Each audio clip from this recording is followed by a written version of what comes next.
Em junho de 2013, no auge das manifestações em todo o Brasil, um jovem negro, pobre e catador de materiais recicláveis, chamado Rafael Braga, foi preso no centro do Rio de Janeiro. O motivo? Carregava uma garrafa de desinfetante. A polícia o acusou de portar um artefato explosivo. Rafael Braga foi o único preso nos protestos de junho de 2013. Ele não participou das manifestações, mas foi acusado de portar explosivos quando levava 2 frascos de produtos de limpeza. O recurso de habeas corpus para Rafael Braga, o único condenado por vandalismo durante as manifestações de 2013 no Rio, foi negado pela Justiça. Rafael foi preso e assim permaneceu, mesmo sem qualquer evidência de que colocava alguém em risco. Ele não teve acesso imediato a um juiz, tampouco se investigou se houve abuso policial durante a sua prisão. Esse caso ocorreu antes da implementação nacional das audiências de custódia e se tornou um símbolo de como o sistema penal pode ser seletivo e racista. A pergunta que se impõe é: se a audiência de custódia já estivesse em vigor, Rafael Braga teria sido ouvido por um juiz em 24 horas? Teria sido eventualmente protegido de possíveis abusos? E talvez não tivesse, inclusive, sido encarcerado injustamente? Eu sou o professor Godinho e no vídeo de hoje nós vamos desmistificar, nós vamos pormenorizar o que é a audiência de custódia. A audiência de custódia, ela se presta para proteger bandido? A audiência de custódia, ela tem papel relevante para trazer mais segurança jurídica à prisão em flagrante e a corrigir eventuais abusos, prisões ilegais, prisões que não são necessárias? Para que serve, para que se presta a audiência de custódia? Esse é o nosso debate, a nossa conversa que vai ser desenrolada no vídeo de hoje. E antes de começar o vídeo, eu quero pedir a vocês, se vocês, claro, se sentirem à vontade de fazê-lo, se inscreverem no canal, dar aquela força para a gente continuar a produzir conteúdo jurídico de qualidade, sem rodeio, sendo direto ao ponto, né? Então se inscreva, deixe o seu like se você gostar do vídeo. Se você não gostar, deixa o like também, tá bom? É sempre bom também ter acesso a uma opinião divergente. E se você não gostou, pode também comentar na nossa caixa aí dos comentários por que você não gostou, por que você discorda de mim. Enfim, esse espaço é um espaço democrático.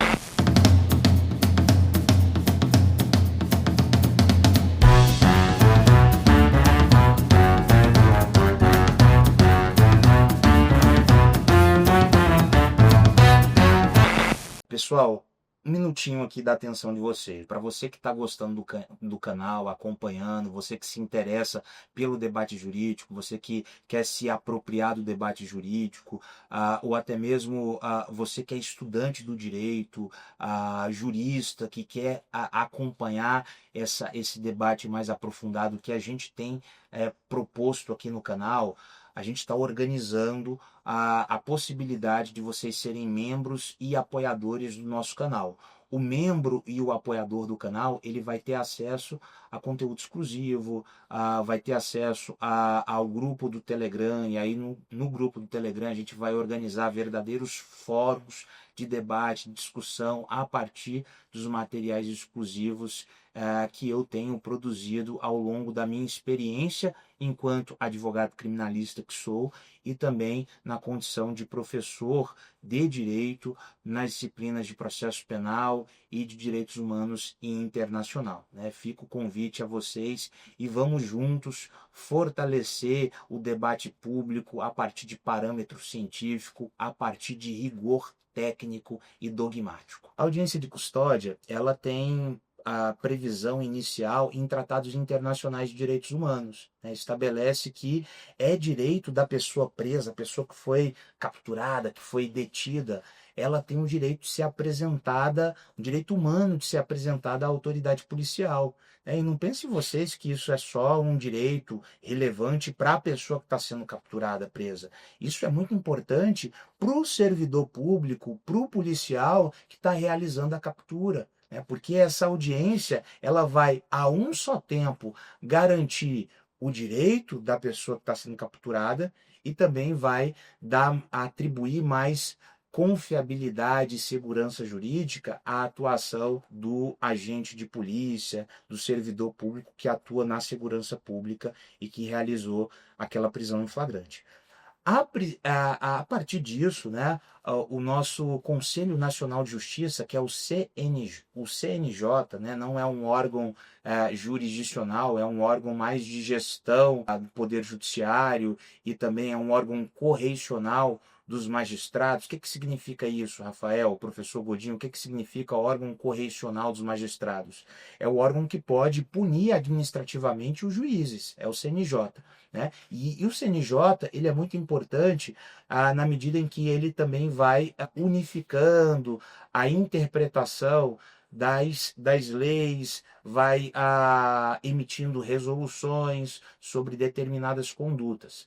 E aí, em 2015, o CNJ ele emitiu uma resolução e a partir dessa resolução, em 2015, as audiências de custódia começam a ser realizadas e implementadas sistematicamente no Brasil. Então, quando o Rafael Braga foi preso lá em 2013, nós não tínhamos no território nacional, no Brasil, a audiência de custódia organizada. Ela passa a ser organizada e implementada no Brasil em 2015.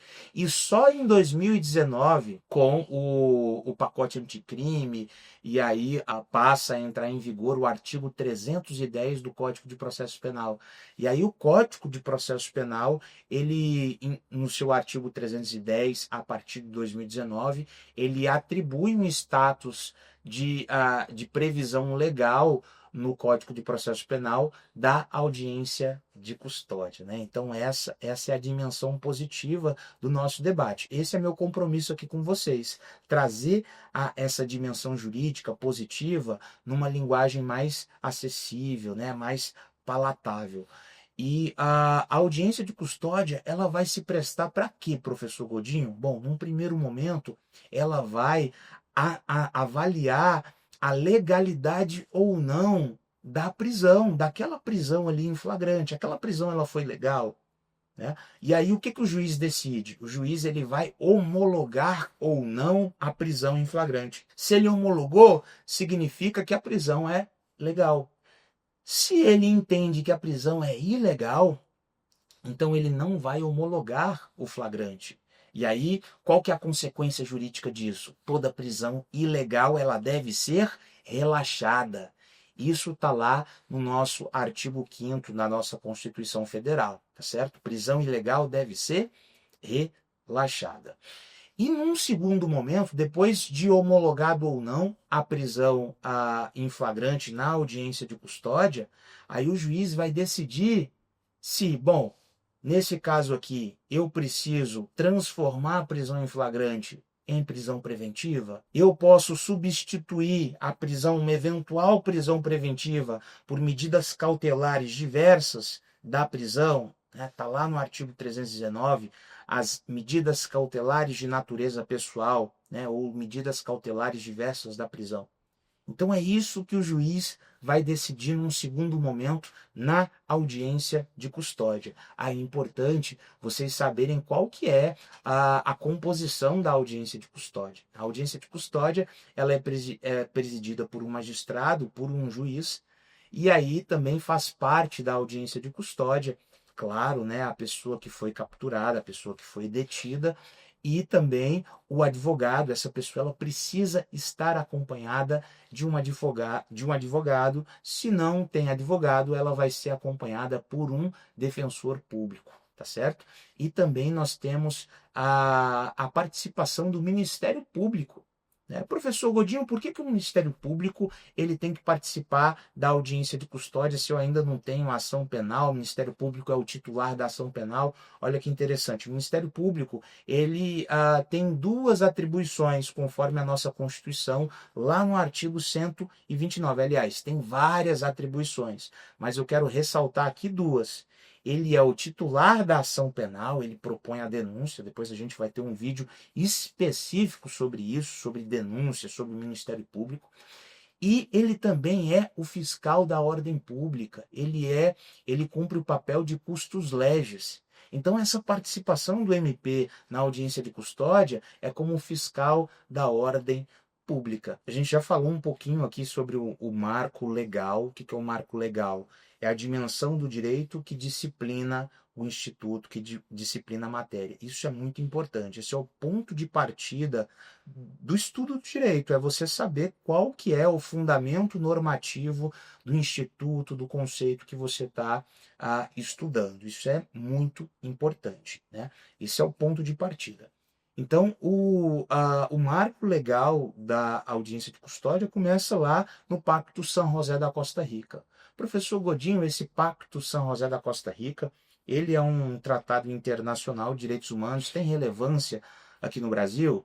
Tem sim, tem muita relevância. O Pacto São José da Costa Rica, ele tem estatura normativa no direito interno de norma supralegal.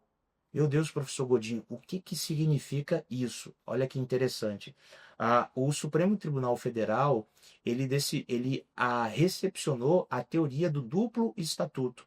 Os tratados internacionais de direitos humanos podem ter, segundo o STF, né, o que significa essa compreensão do STF, que os tratados internacionais de direitos humanos, eles podem ter estatura de emenda constitucional, e podem ter estatura de norma supralegal. O que é uma norma supralegal? Ela está acima das leis e está abaixo da Constituição.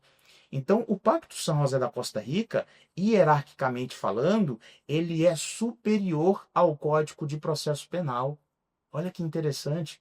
Por isso que lá em 2019, a gente mudou o nosso Código de Processo Penal para ele se conformar, se adequar ao Pacto São José da Costa Rica. Então, olha que interessante, o Código do Processo Penal ele tem que ter uma dupla conformatação. Ele tem que seguir o entendimento, né, de sistema acusatório da nossa Constituição e tem que se adequar também aos tratados internacionais de direitos humanos. Então, esse é o grande marco legal da audiência de custódia, que é um direito, né, repito, é um direito da pessoa presa, mas também é algo muito relevante para o nosso poder judiciário e para os servidores públicos que atuam na segurança pública, porque traz segurança jurídica para a atuação das nossas polícias. Isso é muito importante. Outro marco muito importante para a regulamentação da audiência de custódia no Brasil é uma norma infralegal que eu já mencionei, que é a resolução, agora eu não me recordo o nome, a gente vai colocar lá na descrição do vídeo. Não me recordo, perdão, o número, falei nome, não me recordo o número da resolução, mas a gente vai colocar na descrição do vídeo. Uma resolução do CNJ, que é uma norma infralegal. O que é isso, norma infralegal? Está abaixo da lei. É uma norma administrativa, de natureza administrativa. Então, essa norma infralegal, ela começou a implementar, determinou a implementação das audiências de custódia no Brasil. E aí, em 2019, com o pacote anticrime, finalmente a audiência de custódia ela passa a ter a sua disciplina legal no artigo 310 e vai dizer que a pessoa presa, capturada, ela deve ser apresentada à autoridade judicial em até no prazo de 24 horas. E essa audiência ela vai ser composta, como eu já mencionei, pelo promotor de justiça e pelo advogado. Beleza, professor Godinho, até aqui a gente entendeu, mas afinal de contas, qual que é a finalidade da audiência de custódia? A audiência de custódia ela não vai proteger bandido? Bom, a audiência de custódia ela tem três finalidades. A primeira finalidade é prevenir maus tratos, prevenir torturas. Então essa é a primeira finalidade da audiência de custódia. Não tem nada a ver com bandidagem, com proteger bandido. Tem que ver com uma régua humanitária básica, que é o quê? Que é repudiar e não permitir a tortura e os maus tratos como método do Estado democrático de direito. Segunda finalidade da audiência de custódia. Vocês concordam comigo que é importante o Estado ter um controle de legalidade, de constitucionalidade sobre as prisões. Imagina se a gente tolerasse qualquer prisão de qualquer forma. Você poderia ser preso, né? Tá discordando de mim, né? Você está preso. Não é possível, porque não existe um tipo penal de discordância e eu não posso determinar dessa maneira que você está preso. Então, é importante ter um controle de legalidade, de constitucionalidade sobre a prisão, para a gente não redundar, não cair em arbítrios, em um uso abusivo das prisões, que é típico de ditadura. Terceira importância, finalidade da audiência de custódia é evitar prisão desnecessária. Então, se não é necessário manter a custódia daquela pessoa, provavelmente a prisão em flagrante não vai ser convertida em preventiva, né? E a gente está vivendo hoje no Brasil uma circunstância de superencarceramento no nosso sistema penitenciário. Nós temos uma população carcerária que é uma das maiores do mundo. E a gente tem percebido que o encarceramento não tem necessariamente se transformado em maior segurança ou ressocialização das pessoas, né? Por vezes o encarceramento ele cria a possibilidade das organizações criminosas de recrutarem pessoas empobrecidas, enfim, pessoas que por vezes não tiveram oportunidades a trabalharem como peões, né, do crime organizado, né, mão de obra barata do crime organizado. O cárcere cria essa possibilidade na medida em que a maioria das unidades penais elas são fatiadas, os pavilhões são fatiados por organizações criminosas, né? Então isso corrobora com essa tese que eu estou compartilhando aqui com vocês, de que o sistema carcerário ele favorece o recrutamento para as organizações criminosas. Então, para evitar o encarceramento desnecessário nessa circunstância que eu estou relatando, nós temos a audiência de custódia. Então, ela se presta para garantir essas três finalidades, né? E há um importante relatório do CNJ, a gente vai colocar na descrição desse vídeo, que tem desmontado a fake news, né, o mito de que a audiência de custódia tem soltado pessoas. Na verdade, há uma parcela significativa das prisões em flagrante que na audiência de custódia são convertidas em prisão preventiva, né? Esse número é mais ou menos estável se a gente compara a época anterior à implementação das audiências de custódia. Então, isso de que a audiência de custódia está soltando vagabundo, isso é uma retórica que não tem consistência factual e nem normativa. Outro tópico importante a respeito da audiência de custódia é em relação assim à crítica. Tá, a audiência de custódia ela é importante, mas não tem crítica, né? Não tem desafio. Bom, eu, enquanto advogado criminalista e professor atuante na área, eu tenho várias críticas à audiência de custódia e consigo perceber vários desafios. Mas isso não significa que eu considere que o Instituto não seja relevante. O Instituto é muito relevante. Só que na prática, como a gente percebe também em relação a outros institutos do direito criminal, a audiência de custódia, por vezes, ela ocorre de maneira disfuncional. O que é ocorrer de maneira disfuncional? Ela não consegue, na prática, entregar o que ela promete. Seja mais específico, professor Godinho. Bom, se o custodiado, né, a pessoa que foi encarcerada, que foi presa, né, ela vai ali para a audiência de custódia. Aí nós temos ali os policiais penais acompanhando o relato que ela está trazendo. Ela, por receio da presença dos policiais penais, né, apesar deles não terem sido os policiais da captura, geralmente a captura ela é feita pela polícia de segurança, a polícia ostensiva. Quem que é a polícia ostensiva de segurança? É a polícia militar, né? Então, apesar da polícia penal não ser, em regra, a polícia que vai fazer a captura, há uma notória, né, inquestionável a intimidação. Porque o custodiado ele vai ter o receio, bem provavelmente, aliás, há uma probabilidade dele voltar para a unidade penal. E ele vai voltar com aqueles policiais penais.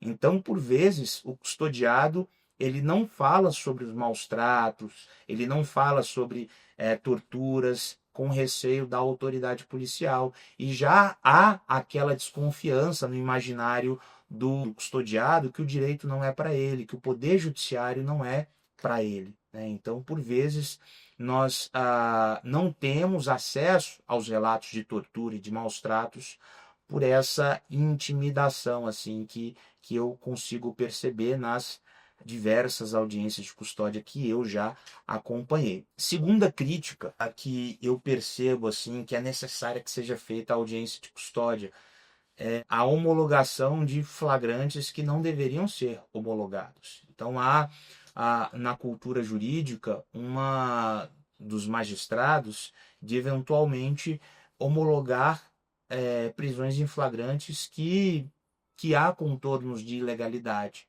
né? Então esse é um outro problema. Isso reforça a necessidade ainda maior da pessoa que está ali, o custodiado que está passando pela audiência de custódia, ele ser assessorado por um advogado combativo, um advogado que de fato faça a defesa técnica, que compreenda o que é a audiência de custódia, né? Outra crítica que eu faço, né? Aí você vai lá e contrata um advogado para te assessorar na audiência de custódia. Aí o advogado não sabe o que é a audiência de custódia. Aí fica difícil. A audiência de custódia não é a audiência de instrução, né? Não confundir audiência de instrução com a audiência de custódia. Na audiência de custódia, o objeto não é produzir prova oral. O objeto ali é homologar ou não o flagrante e decidir o futuro da custódia, né? A prisão em flagrante vai ser convertida no quê? E aí as possibilidades estão elencadas no artigo 310.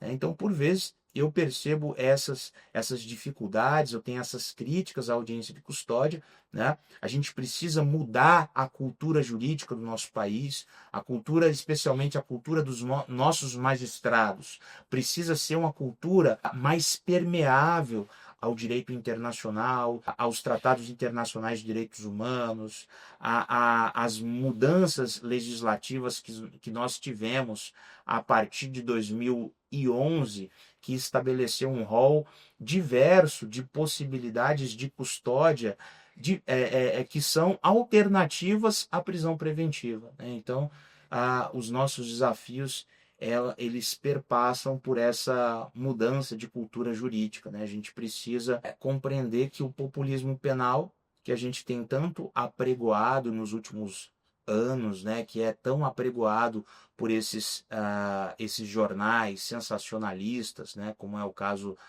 do Datena e dos similares, isso tem entregado o que para a sociedade brasileira? A sociedade brasileira, a partir desse populismo penal que tem pautado a nossa política criminal, a nossa sociedade ela tem se tornado uma sociedade mais segura. A gente melhorou, nós melhoramos. Fica esse o questionamento. Então, os desafios sobre a audiência de custódia, eles perpassam por esse desafio mais amplo que atravessa a cultura jurídico-penal do nosso país. Cabe à sociedade perceber essa importância da audiência de custódia, no sentido mesmo de ser uma garantia do cidadão. A audiência de custódia ela não é um direito de vagabundo. A audiência de custódia é uma garantia do cidadão. Não pense que é para o outro. Não pense que é para o bandido. Não, é uma garantia para você. É uma garantia para nós. É uma garantia do cidadão. E aí ela deve ser defendida dessa maneira, né? Nesses termos. E aí não basta, é muito importante que vocês tenham essa compreensão. Não basta que o direito exista no texto. A gente não quer olhar para a Constituição e ler um texto poético e muito bonito. Nós queremos viver a Constituição. Nós queremos viver a norma, não basta ler a norma, nós queremos viver a norma. Então, nesse sentido, é importante que a sociedade acompanhe, né, a efetiva implementação das audiências de custódia, né, a partir da seguinte reflexão: a audiência de custódia, ela tem garantido a sua finalidade ou ela tem se transformado numa audiência disfuncional e meramente protocolar? Então é isso, é esse debate que nós precisamos fazer. Nós não podemos aceitar o debate sobre conceitos jurídicos, sobre institutos, de qualquer maneira, né? Sem rigor acadêmico, sem rigor dogmático. Mas isso não significa, o rigor não significa proselitismo. Rigor não significa que a gente vá se distanciar da linguagem popular, da linguagem do povo. É perfeitamente possível ter rigor técnico, científico e, ao mesmo tempo, não ser enfadonho, cansativo, exaustivo. Tá certo? A audiência de custódia, ela acaba que, no final das contas, ela é um instrumento civilizatório. Por que que é um instrumento civilizatório? Ora, porque ela vai garantir que, de fato, o Estado exerça o seu direito de punir, se acontecer um crime, mas ela vai definir parâmetros humanitários, ela vai definir parâmetros que garantem a compatibilização entre direitos humanos e segurança pública. Né? Lembrem vocês que, diferente do que algumas ideologias propagam por aí, os direitos humanos é condição e limite da segurança pública. A segurança pública, ela se justifica na proteção dos direitos humanos. E ela tem o seu limite também na proteção dos direitos humanos. Então, a audiência de custódia, ela garante isso. Ela é um marco civilizatório, né?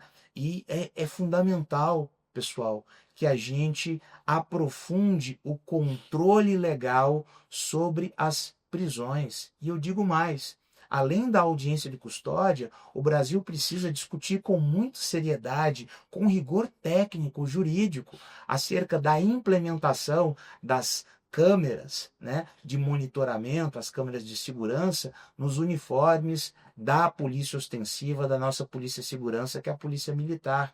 Isso vai ao encontro da implementação das audiências de custódia, porque aí você passa a conferir, o Estado vai conferir maior confiabilidade àquela captura, àquela prisão em flagrante. Isso é importante para as nossas polícias, é importante para a pessoa que está sendo detida, é importante para a sociedade brasileira, porque vai trazer mais confiabilidade às nossas polícias, né? Então, fortalecer a audiência de custódia é muito importante, tá? Nós temos diversos desafios e uma das formas de fortalecer a audiência de custódia é discutir com seriedade a implementação das câmeras de segurança nos uniformes das polícias militares e definir um padrão constitucional, um padrão adequado do ponto de vista dos direitos humanos sobre o manuseio das câmeras, né?